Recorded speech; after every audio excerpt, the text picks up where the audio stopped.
The latest. Thank you for your love and support. I appreciate you all. I wasn't looking for it. I wasn't searching for motivation or inspiration. I was simply scrolling, moving from one clip to another when a voice stopped me cold. Not because it was loud, but because it was calm. Not because it was angry, but because it was heavy with truth. The man did not rush his words. He spoke like someone who had seen too much to exaggerate. To exaggerate. This is my 31st trip to Africa. 31 trips. 45 years of coming and going. 45 years of watching Africa wake up every morning to the same unanswered questions. And before anyone could feel comfortable, he leaned into the truth. Not as an enemy, but as a friend.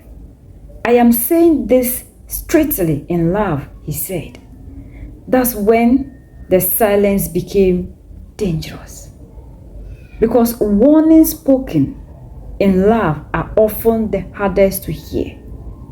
He looked across the room, across the continent, across the diaspora, and delivered a sentence that felt less like an opinion and more like a verdict. You are running out of time.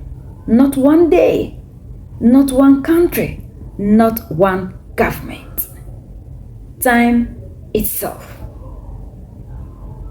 Then he explained something so simple yet so brutal. You will never change that which you tolerate. Tolerance, he said, has become Africans' greatest weakness. Tolerating and leadership, tolerating corruption, tolerating systems that drain the people while feeding a few, tolerating promises that are never kept and future that never arrived.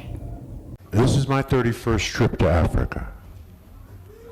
I've been coming here about 45 years. And I just want to say this to you and still be loved. We are running out of time.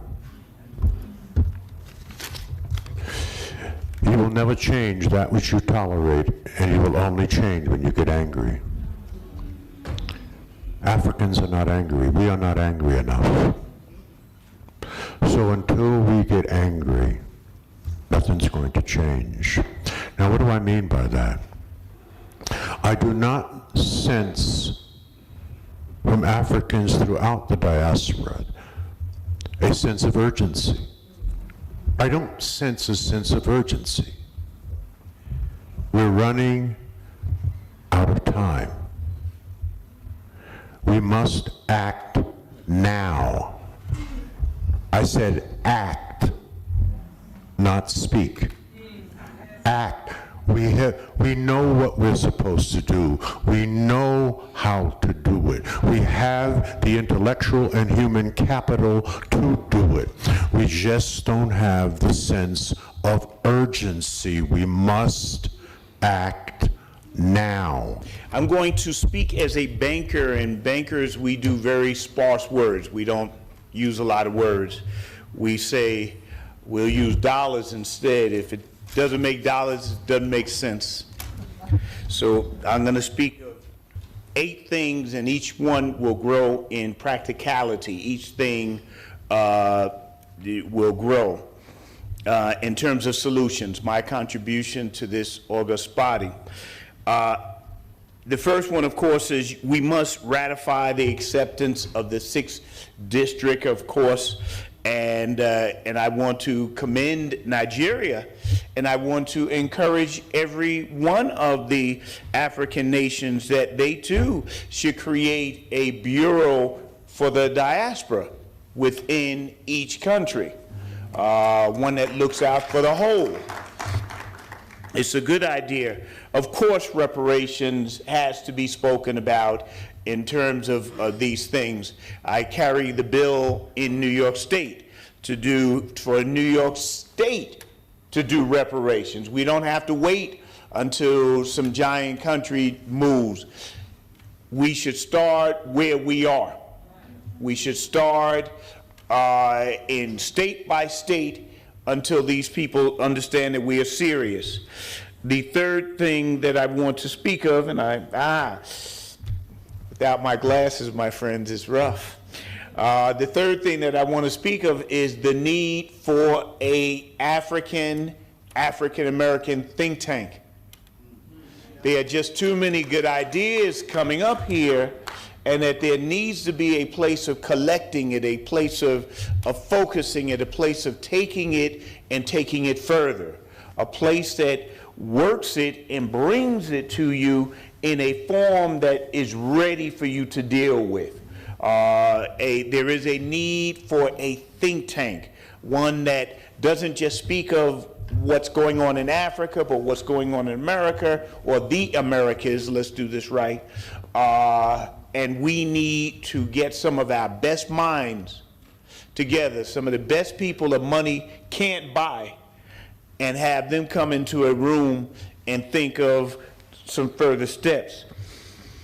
We also need to, and I guess this has more to do with the African Americans here, we need to rebuild an organization, Trans-Africa. There has to be a lobbying organization for Africa. Just as our brothers, the Jews, have several lobbying organizations for Israel, and our brothers, the Chinese, everyone has, we need to have an organization that, under the guidance of the African countries, can say, here are the issues that we want to fight for, and start organizing the Africans in America to start putting pressure on their governments, so that when you come there, you at least get an open door instead of the runaround that we get, the royal runaround, where you ultimately meet with the guy in charge of the copying machine instead of a decision maker.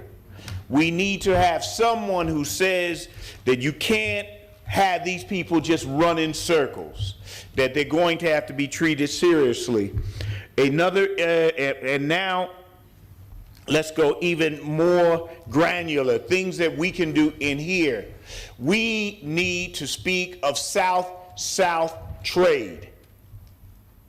We need to speak of how the diaspora and Africa can trade with each other.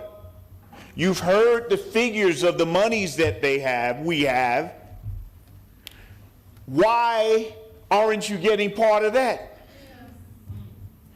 If you could just get a tenth of that, it would do amazing things. We need to speak of South-South trade. This is a day and age of computers. Why don't we have a list of what are the mega projects that the African governments are doing where we could bid on? Why don't you have a list of the mega projects that we know of that you can bid on? Why is that? This is computerization. This is not the hardest thing. Why must you forever use the same old boy network of England, France, Germany, and other fine people, I'm sure, when you can use your own? And why are we so naturally thinking of the same folk who brought us to America,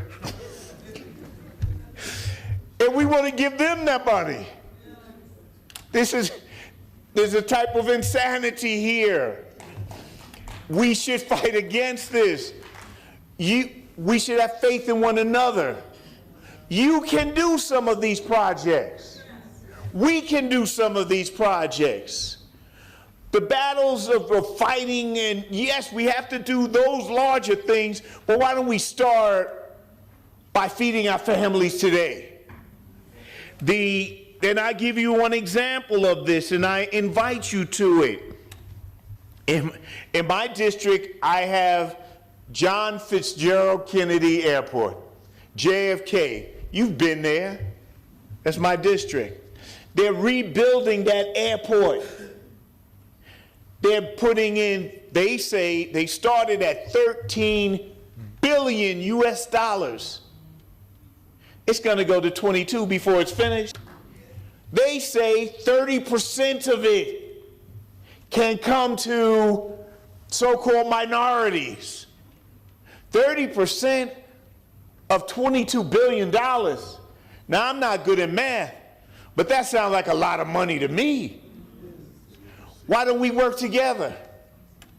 Why don't we find your businesses that can do some of these things? When it's in America, why isn't it a majority-owned partnership? Americans, 51%. Black Americans, mind you. When it's in Africa, it should be an African majority business corporation. Why aren't we thinking in this matter? And then came the line that cut the deepest. You will only change when you get angry. He paused. You will only change when you get angry. He paused. Africans are not angry enough. Not the kind of anger that burns cities, but the kind that builds movements. Not rage without direction, but fury with purpose. The kind of anger that refuses to normalize suffering. The kind that creates agency. Because according to him, that agency is missing. I do not sense, he said slowly, from Africans across the continent and throughout the diaspora, a sense of agency. That sentence alone felt like a thunderstorm without rain. People talk, people debate, people complain, people survive, but survival is not transformation. Survival is not transformation.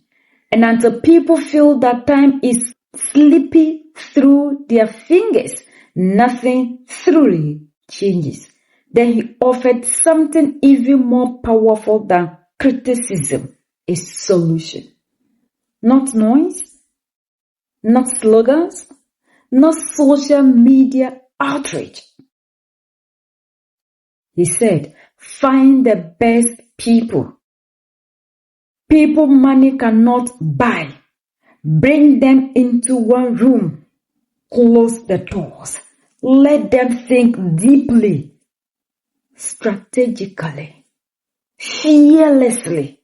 Let them design real next steps for Africans' future. For Africa's future. Because resolutions are not born from chaos alone. They are born from charity. His message was not an attack. It was a plea. A warning wrapped in love. A final notch before history moves on again. And when the voice faded, one question remained, hanging in the air like unfinished business.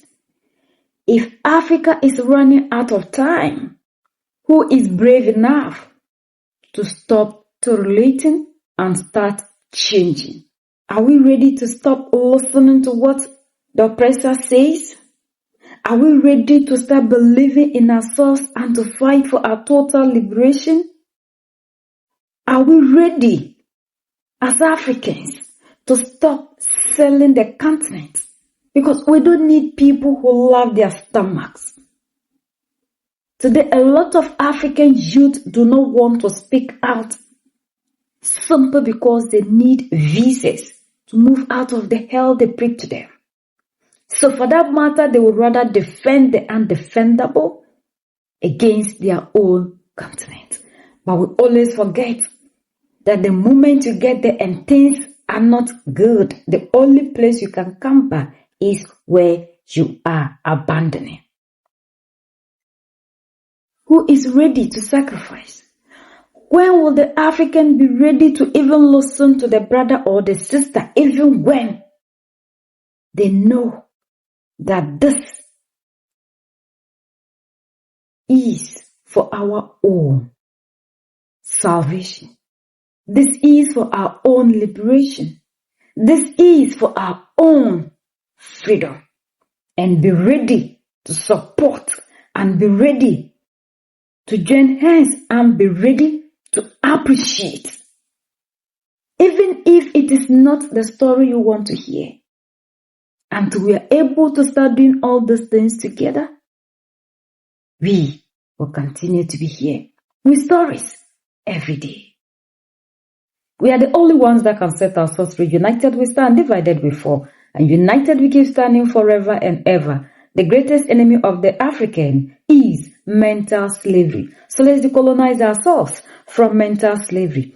Let's keep sharing to educate our brothers and sisters. Together we make Africa great for ourselves and the next generations that are going to come. So that's the latest around the world and in Africa.